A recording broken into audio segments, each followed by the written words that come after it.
আলী আজম কই মোবাইলটা দাও তো ভাই।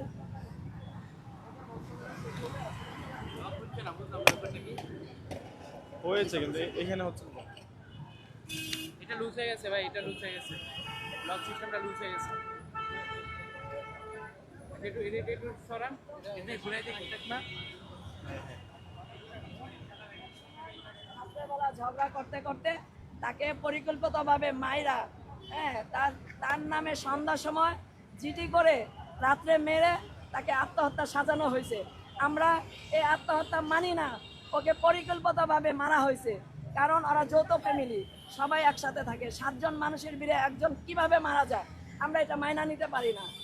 যদিও আমার মেয়ে আত্মহত্যা করে থাকতো, তারা ওরকম পরিকল্পনা নিত বাঁচার জন্য। আমার মেয়েকে চেষ্টা করতো, আমার মেয়েকে চেষ্টা করে নাই, কিছুই করে নাই। কারণ এটা ওরা পরিকল্পিতভাবে মারা ফেলাইছে, যার কারণে আমাদেরকে জানানো হয় নাই। আমাদেরকে জানানো হয়েছে বলে কি আপনার মেয়ে ফাঁসি নিছে। তো আমি যখন শুনলাম আপনার মেয়ে ফাঁসি নিছে, দৌড়ায় গেছি। দৌড়ায় যায় দেখি আমার মেয়ের লাশ ফলরে ফালানো, হ্যাঁ, ফলরে ফালানো। সে কালো হয়ে গেছে, তার হাত পাও ঠান্ডা হয়ে গেছে, হ্যাঁ। আমি একই বিল্ডিং, আমি নিচতলায় থাকি, তারা 6 তলায় থাকে। যদি আমার মেয়ে এমন কিছু করতো তা আমাকে জানাইতো যে আপনার মেয়ে কথা শুনে না, আপনার মেয়ে এমন করতেছে, আপনি আপনার মেয়েকে বুঝান কিংবা আপনার মেয়েকে নিয়ে যান। এই ধরনের কোনো 5 মাসের ভিতরে আমাদের কোনো বিচার দেয় নাই, আমাদের কোনো জানানো হয় নাই যে আমার মেয়ে এত অশৃঙ্খল, এত মানে খারাপ, হ্যাঁ। আমরা কিছুতেই জানতে পারি না, কিছুতে কোনোদিন কোনো ব্যাপারে আমাদের ডাকে নাই। আজকে কিভাবে আমার মেয়ে মারা যায়? আমার মেয়ে মরতে পারে না, কারণ আমার মেয়ে 2টা বাজে, 2:06 তার বোনের সাথে কথা বলছে। তার কথাগুলো শুনুন।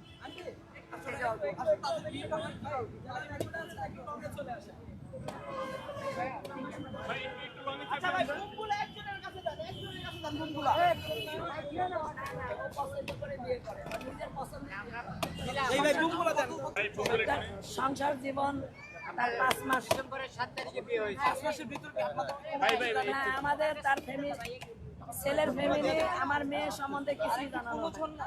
আরে ভাই অনেকেই আপনি এত পৌঁছলে তো হবে না ভাই, এতক্ষণ তো কেউই নাই।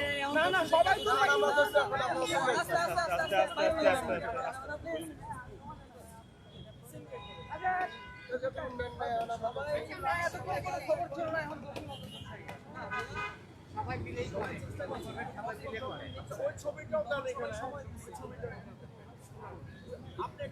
আবার যে যা বলছেন আবার সব নতুন করে আবার বলেন, সেম করে আবার বলেন।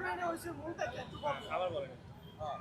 মূল আমার মেয়ে সন্ধ্যায় আমার বাসায় খাওয়া দাওয়া করে তার স্বামী ডাক দিয়ে নিয়ে গেছে, সে বাসায় চলে গেছে। বাসায় চলে যাওয়ার পরে কি হয়েছে সারা রাত আমি সঠিক জানি না। তারপরে রাত 2:06 তার বড় বোনকে কল দিছে, বলছে যে বাবাকে কল দিছি, বাবার কল ঢুকে না, নেটওয়ার্কের সমস্যার কারণে হয়তো ঢুকতেছে না, আপা আমার সাথে এরকম হয়েছে। ও কল দিছে, পরে আমার মেয়ে ধরে নাই। সে তার ছোট বেবি আছে, বেবিকে সামাল দিতে গিয়ে কলটা ধরতে পারে নাই। তার কিছুক্ষণ পরে ও কল ব্যাক করছে। কল ব্যাক করার পরে কল রিসিভ করছে কিন্তু কথা বলে না। কল দিছ, কি হয়েছে আমাকে বলো, কি হয়েছে, কথা বলো, সে কথা বলে না। কথা না বলার কারণে আমার মেয়ে কি করছে, এই কল কেটে মেসেজ দিছে যে কি হয়েছে, কল দিলাম কথা বললি না, এরকম আমার উপরে অনেক টর্চার, আমার গায়ে হাত তুলছে, 2 দিন যাবত আমার সাথে অনেক কিছু হইতাছে, আমি তোদেরকে জানাই নাই। 2 দিন ধরে আমার উপরে টর্চার হইতাছে, মানসিক শারীরিক টর্চার করতেছে।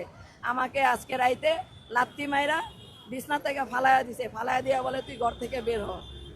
যখন ঘর থেকে বের করে দিছে, আমার শ্বশুরকে বলছি যে এরকম আমাকে ঘর থেকে বের করে দিছে। আর আমার সাথে অশৃঙ্খলভাবে গালাগালি, মানে খুব খারাপ ভাষায় খুব গালাগালি করছে। গালাগালি করার পরে মা বাপ তুলা গালাগালি করছে, তো ও পাল্টা জবাব দিছে। জবাব দেওয়ার কারণে পরে মারধর করছে। পরে মারধর করার পরে সে শ্বশুরে বলছে আমি এই সংসার করব না, আমি অনেক স্যাক্রিফাইস করছি এই সংসার করার জন্য, কিন্তু আমার বাবা মার অবাধ্যে আমি বিয়ে করছি, আমি এই সংসার করার জন্যই আসছিলাম, কিন্তু আপনারা আমার সংসার করতে দিলেন না। হ্যাঁ, আমি আমার বাবা মাকে ডাইকে আমি চলে যাব, আমি কাপড় চোপড় গোছায় নিছি, আমি চলে যাবো, আমাকে যেতে দেন। পরে যেতে দেয় নাই, পরে আটকে রাখছে ওর শাশুড়ি ও শ্বশুর, বলছে কি না যাইতে দিব না, তোমার বাবা মা আসবে, তোমার বিয়েতে যারা যারা সাক্ষী আছিল তাদেরকে নিয়ে আসবে, তারপরে তোমাকে একটা ফাইসালা করে পাঠাবো, এর আগে তুমি যাইতে পারবা না আমার ঘর থেকে। অথচ সেটা যদি আমার মেয়েকে বলা হয়, এটা হয়েছে ছেলের মায়ের কথা, যে আমরা এই কথা বলে ওরে আটকাইছি। তো আটকানোর কারণে সে আমাদেরকে জানানো হয় নাই 6 তলা থেকে নিচতলা কতক্ষণ লাগে আইতে। তারা হইল সদস্য 6 জন সংসারে, একই ফ্ল্যাটে আমার মেয়েকে নিয়ে 7 জন থাকে। 7 জনের ভিতরে একটা মেয়ে আত্মহত্যা কিভাবে করে? তারা বললো সারা রাত আপনার মেয়েকে পাহারা দিছি। পাহারা দেওয়ার পরে আমরা 6টা বাজে ঘুমাইতে গেছি, তখন হয় ফাঁসি নিছে, কিন্তু আমরা ফাঁসির কোনো আলামত পাই নাই। আমার মেয়েকে আমি নিচে ফলরে শোয়া পাইছি, আমি ফাঁসিতে ঝুলানো পাই নাই। ফাঁসিতে শুধু একটা কাপড়ের অর্ধেক টুকরা ছিল আর অর্ধেক টুকরা নিচে ছিল। যদি আমার মেয়ে ফাঁসি নেয় তাহলে পুলিশ প্রশাসন তার ফাঁসির লাশ রক্ষা করবে, তারা তো করতে পারে না। সে আমাকে বইলা উঠলো যে পুলিশ ছাড়া তুমি লাশ কেন নামাইলা? সে বলল যে আমরা 999-এ ফোন দিছি, ফোন দিয়া পুলিশ প্রশাসনের সাথে কথা বইলা আমরা ফাঁসির থেকে লাশ নামাইছি। হ্যাঁ, এইটুক কথায় আমার হয়েছে লাশ কথা। তারপরে আমি কথা বলতে বলতে দেখি মেয়ের ব্যাগ থেকে মেয়ের মোবাইল বের করছে মমিনে মোবাইল বের করে তার যত প্রমাণগুলা সব মিটাইতেছে। আমি হঠাৎ করে আমার চোখ যায় তার হাতের দিকে, আমি কি করছি, ওরে এক থাপ্পড় দিয়া মোবাইলটা লইছি, মোবাইলটা হাতে নিছি। আমার মেয়ের লক আর ওর হাতের লক, এছাড়া মোবাইলটা খোলা যায় না। মোবাইলটা আমি জব্দ করছি, আমার হাতে আছে, এখনো আমার মেয়ের মোবাইল আছে, কিন্তু মোবাইলটা আমি লক করতে পারি না।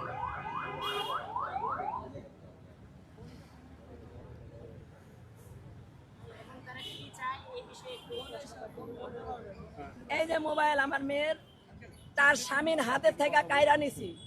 এখন এই মোবাইলে যা প্রমাণ ছিল ছেলে ডিলিট করে ফেলাইছে। এখন ডিলিট সবকিছু করতে পারছে কিনা আমি সঠিক জানি না, কিন্তু তার হাতের থেকে সে টিপটা ছিল। আমি তার হাতের থেকে থাপ্পড় দিয়া আমার মেয়ের মোবাইল ধরছিস কেন, আমি গালি দিয়ে একমাত্র মোবাইলটা ওর হাতের থেকে জোর করে নিছি। আর আমাদের 5 তলার এক মহিলা লাশের ছবি যেভাবে শুয়ে আছে, লাশের ছবি উঠাইছে, সেই ছেলে সেই মহিলা থেকে থাপা দিয়া সেই মোবাইলটা নিয়ে তার লাশের ছবিটা ডিলিট করে দিছে। হ্যাঁ, এই পর্যন্ত আমার সাথে তার কি হয়। বাড়ির সবাই মিলে, পুরা যৌথ ফ্যামিলি 6 জন মিলে থাকে, আর আমরা থাকি নিচতলায়। তাহলে আমাদের বাসায় কেন খবর আসলো না? রাতের বেলা নাকি ওরা স্বামী স্ত্রীর মধ্যে ধস্তাধস্তিও হয়েছে, আমার বোনকে ওরা টর্চারও করছে। আমার বোন আমাকে এটা মেসেজের মধ্যে বলছে। তো যেহেতু আমার বোন সামনে ভবিষ্যৎ অনেক পড়ে আছে, ও নিজের মুখের কথা, আমি ওর সাথে সংসার করব না। আমি এই পর্যন্ত যতটুকু সহ্য করার সহ্য করছি, আমার এখানে আর সহ্য করার মতো কিছু নাই, আমি ওকে তালাক দিব।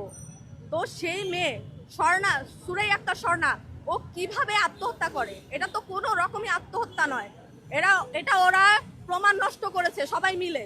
যেহেতু এক ফ্যামিলির মধ্যে সবাই মিলে বসবাস করে, বাবা মা 4 ভাই আর আমার বোন।